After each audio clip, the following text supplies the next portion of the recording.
ये बड़ा सा मंदिर है। इस मंदिर का नाम है महाबोधि टेम्पल। महा का मतलब होता है महान, बोधि का मतलब होता है ज्ञान। तो जहाँ पर राजकुमार सिद्धार्थ को ज्ञान प्राप्त हुआ था वो टेम्पल है। इस टेम्पल का हाइट है सर, नीचे से ऊपर तक का हाइट मंदिर का 180 फीट है। मंदिर 30 फीट सम्राट अशोक ने बनवाया था। वो जो स्तूपा लगा हुआ है सर, लंबा सा स्तूपा लगा हुआ, गेट जैसा बना हुआ है, वहाँ तक मंदिर सम्राट अशोक ने बनवाया था। वो 2300 वर्ष पुराना है।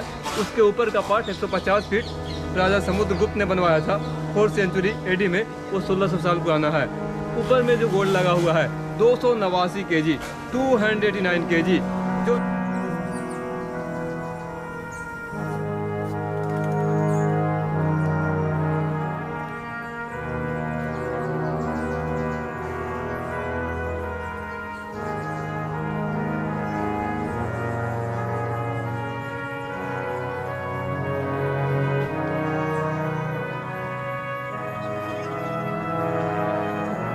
12 नवंबर 2013 को थाईलैंड के राजा ने यहाँ पर दान में दिया।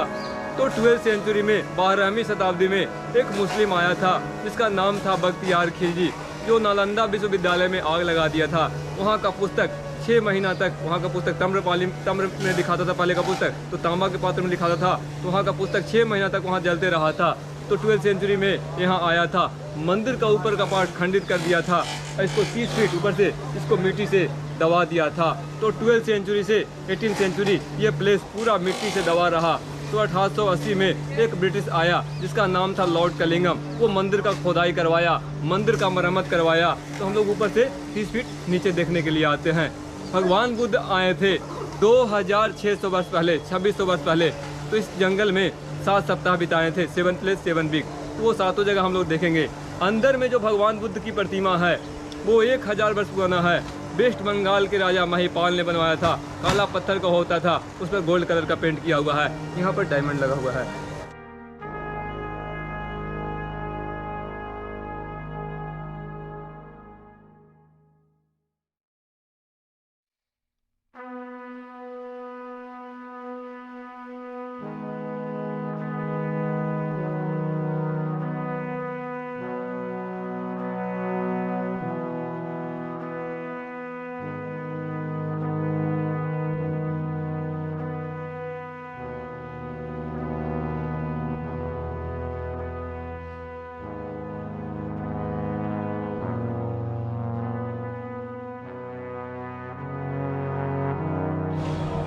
इधर में जो मूर्तियाँ देख रहे हैं, इधर में कुछ मूर्तियाँ हैं जो भगवान बुद्ध की ही मूर्तियाँ हैं, और उनकी माता की मूर्ति है महामाया देवी, उनकी मूर्ति है। महामाया देवी की है। और इधर में कुछ भगवान बुद्ध की ही मूर्तियाँ हैं, लेकिन अलग अलग मुद्राएं में है। भूमि स्पर्श मुद्रा, टीचिंग मुद्रा, ज्ञान मुद्रा, ये मुद्रा।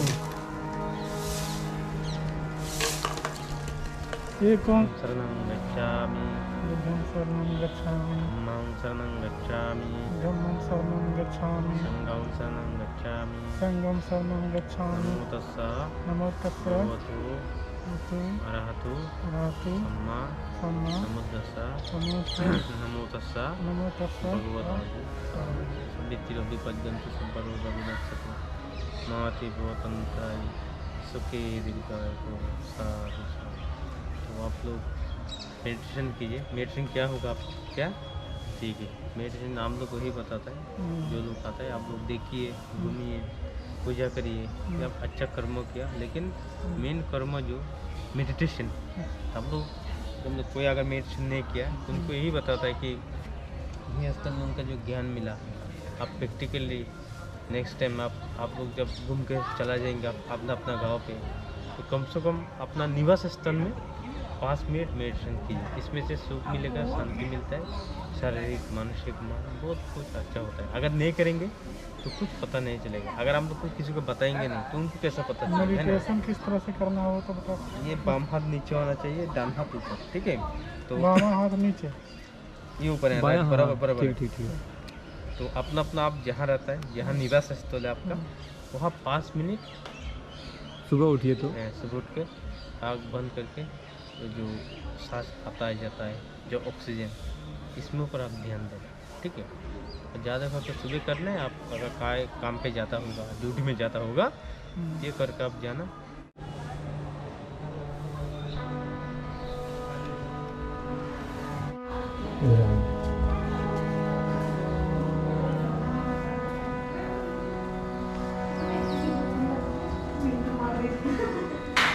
अभी तो चेहरा एकदम पूरा ये जो प्लेस हम लोग देख रहे हैं, ये प्लेस का नाम है मुचलिन सरोवर। भगवान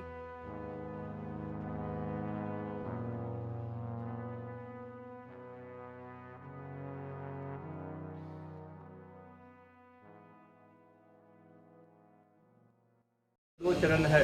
सम्राट अशोक ने कल्पना करके बनाया था। ये 2300 वर्ष पुराना है। जब अंदर में मूर्ति नहीं था तो ये चरण का पूजा होता था। हाथ जोड़ लीजिए। बुद्ध का तीसरा सप्ताह है। इस प्लेस को बोलते हैं चक्रमना। यहाँ पर भगवान बुद्ध तीसरा सप्ताह वॉकिंग मेडिटेशन, चलते हुए साधना करते थे।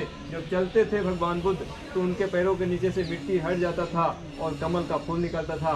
बख्तियार खिलजी, ये जो पत्थर देख रहे हैं, इस पर सम्राट अशोक ने कमल का चिन्ह बना दिया। ये कमल का चिन्ह बना दिया।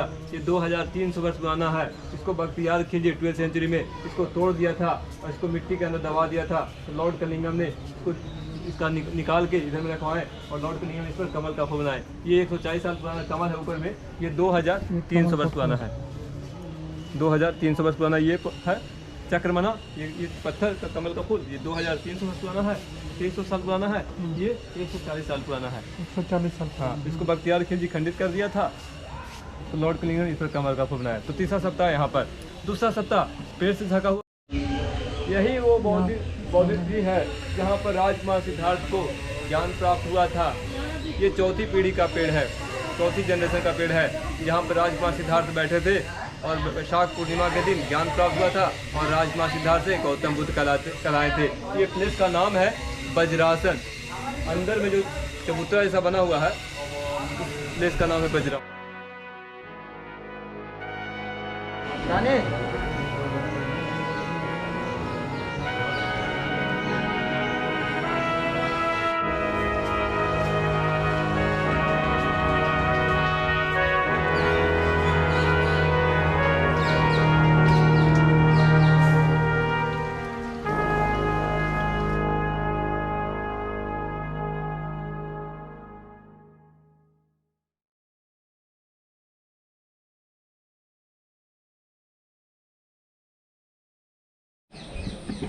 ये भगवान बुद्ध का चरण है। सम्राट अशोक ने कल्पना करके बनाया था। ये 2300 वर्ष पुराना है। जब मंदिर में अंदर मूर्ति नहीं था तो ये चरण और बोधि ट्री के पास 2 चरण होते थे, उन्हीं का पूजा होता था। अंदर में एक स्टैचू है जो अन्नपूर्णा देवी का है। 1990 में बर्मा के राजा आए थे तो 2 बेड डोनेट किए थे। वो पित्तल का है, ये अष्ट धातु का है। इसको मारने के बाद ओम का आवाज़ श्रवण करता है। इसका वजन 390 kg है। ये जो पिलर देख रहे हैं, ये पिलर 2300 वर्ष पुराना है। ये पिलर इंडिकेट करता है कि आज से 2600 वर्ष पहले यहाँ पर बनियन ट्री होता था। बरगद का पेड़ गिर गया तो सम्राट अशोक ने यहाँ पर पिलर खड़ा किया। ये 2300 वर्ष पुराना पिलर है। तो इधर में अजपाल मतलब बकरी चराने वाले बकरी चरा रहे थे तो ब्राह्मण के बच्चे जा रहे थे। उसी दौरान ब्राह्मण के बच्चे ने भगवान बुद्ध को कुछ गलत वर्ड बोला। उसके जवाब में भगवान बुद्ध बोले, मनुष्य ब्राह्मण जन्म से नहीं, मनुष्य ब्राह्मण कर्म से होते हैं। तो यहाँ पर भगवान बुद्ध बोले थे, मनुष्य ब्राह्मण जन्म से नहीं कर्म से होते हैं। पहला सप्ताह बौद्धि ब्रिज के पास बिताए थे, यहाँ पर ज्ञान प्राप्त हुआ। दूसरा सप्ताह निमेश लोग बौद्धि ट्री को देखते थे अपलक दृष्टि से। 3rd वीक चलते कमल का फूल निकलता था। 4th वीक में 5 कलश निकला था। 5वां सप्ताह ब्राह्मण के बच्चे को बोले, मनुष्य ब्राह्मण जन्म से नहीं कर्म से ब्राह्मण होते हैं। 6ठा सप्ताह नागराज ने रक्षा किया। 7वां सप्ताह सर का बाल, पैर का नाखून बर्मा को व्यापारी को दिए। तो यही 7 सप्ताह भगवान बुद्ध इस कैंपस में रहे। भगवान बुद्ध राजकुमार सिद्धार्थ का जन्म नेपाल के लुम्बिनी में हुआ। ज्ञान प्राप्त बोधगया में हुआ। बौद्ध धर्म का प्रचार प्रसार सारनाथ में किया और कुशीनगर में परिनिर्माण हुआ।